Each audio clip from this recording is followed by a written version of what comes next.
Taking towers is easy, holding them up is where the games are won. In this video, I will show you how to make enemies pay with their blood for every part of it. In one of the coaching sessions that I posted on the channel, I had a student who was struggling to close out games with his Pagna pick a lot. He told me that while he usually gets to kill tier 1 towers, after that he feels lost and he's not sure what to do. While I explained to him basically what I did in the map possession video that should be showing up there on the right, I feel like having a video that is showing different ways of controlling areas will be the best course.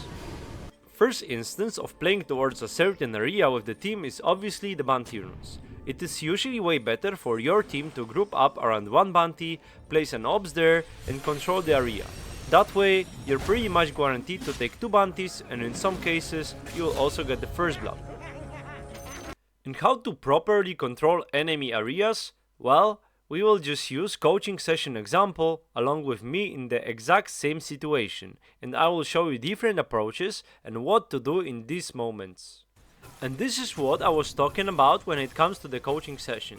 This is the clip where my student said he feels lost. His team just took tier 1 tower and at 30 minutes they took all of them. However, this is the exact moment you are supposed to play aggressive. Why? First of all, playing in this area for the next minute is very important. At 14 minutes, the best objective you can get on the map is Wisdom Shrine. That means there's no better place than this one. Rotating anywhere doesn't make sense.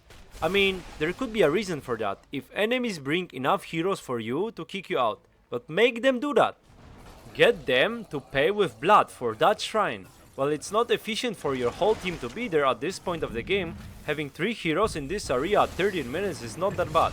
That means one of your cores is farming there and you, as supports, have the presence to be his backup.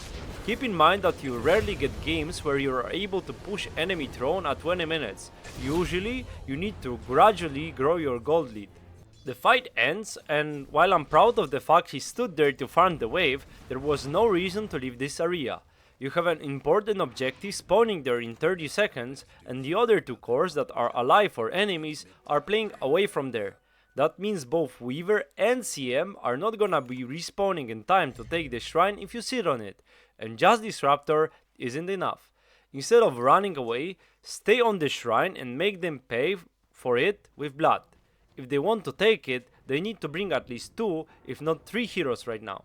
And if you die in this area, well, you took one more wave or a neutral camp and you use 2 or 3 enemy TP scrolls, while your team is farming. I will say this is a good trade-off. The best part is, I actually played Pagna game lately as well, and you can see my team in exact same situation. It's actually amazing how similar the situations are. We take the tower at 13 minutes 30 seconds, and this is the moment the difference between not only us, but the brackets as well show. We have a very good ward set up on enemy cliff, and we are not looking to fold and run away from this area. Even though they show up 3 heroes, we do as well, and there's one very important thing I want to show you. Notice how little my co-op and pack are showing on the map while we're in this area. That means enemies have no idea if we are 3 still here, or perhaps either of them is already TPing towards that area. We posture aggressively, and for that reason we are able to get the rune, even though my team is still farming 2 other parts of the map as well. If you are ever away from your team in moments like this, at least make sure you don't show up on the map. However, we still have a ward in this area, so giving it up for free doesn't make sense. Instead of this, we just take a kill out of the ward, and at this point of the game it could be very difficult to keep control of enemy triangle. As long as you got value out of vision, it's fine to give up the ward at this point of the game. It doesn't mean I will be leaving the area though. Again, I will stay there and make enemies pay the price for that. I am aware that Brute doesn't really want to be there, so I'm trying to bring enemies and make them chase me. And if they don't come, well, I will just hit your tower. One of my blasts deals over 200 damage to it, and I just make sure I have mana to blast it down. While my team is farming and doing moves in other places around the map, I get bot tower basically uncontested at 16 minutes. All it took was being there and asking enemies if they want to defend it. If they come and kill me, well, go for it. but you need to bring a lot of heroes, because I won't go down easily, I will make you pay. The combination of our control in the area and enemies having no idea where my team is allows me to get the tower. In enemies' mind, if they can't see my team, they won't ever believe the fact that this Pugna could be alone, and they don't want to fight us at this point of the game.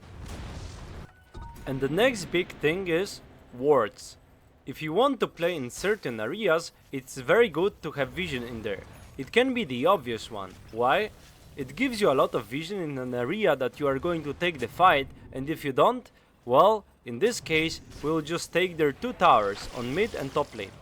After that, we'll probably be leaving towards the Roshan, so the vision won't matter that much for us. And while we're killing him, we will also know that enemies are either not bothering to deward that, and that means they are smoking, or they are dewarding it, and it's safe for us to kill Rosh. Because here's the thing, if you control an area, do not give it up unless there's a good thing to do on the map. If you want to either take Rosh, Tormentor, or even outpush waves, keep in mind the best course of action is after you did that, smoke towards your ward. If it wasn't destroyed yet, you will either find someone farming there in your vision or a support that comes to the ward. And it's really good to punish him there. That means enemies won't be approaching that area anytime soon, and you get to take other areas while you got all that you wanted from the one that you're just leaving. On top of what I said about the coaching session example, there is a very certain type of hero that is allowed to control an area alone, while farming all of it. In the mid game, that is usually the big strong independent offlaner that is very hard to kill unless you bring a certain amount of heroes or you have a certain way of dealing with that. Some good examples would be Broodmother, as she's quite mobile in a place she has webs, Underlord, who's hard to kill and can connect either to his team or let his team connect towards him, or a Beastmaster that has a lot of summons and an easy way to kill a hero. To play a hero like this, you need to have a good understanding of enemy map movements, as while you're very hard to kill when enemies don't bring numbers, in the end you're a solo hero that can get killed easily if enemies bring enough. Death like this is not only allowing enemies to regain control of that area, but also gives them a lot of gold, as you're usually high level due to the fact that you play alone. There's also a case of carry or mid laner that has very strong timing and he controls area on his own, but you know, this channel is talking mostly about support position. Some heroes out of that role are very good at controlling areas, as they can catch enemies, allowing their team to connect. We're talking about Lion, Shaman, but also Bounty Hunter or Nyx. If you have the right mindset, with just your presence and a good amount of pings on enemies, you can punish their bad positioning. That's it for today. I'm hopeful this video will teach you how to push the advantages you get in your games and how to play towards having a good presence on the map. If you like my content, subscribe to the channel and like the video to help me with visibility. See you!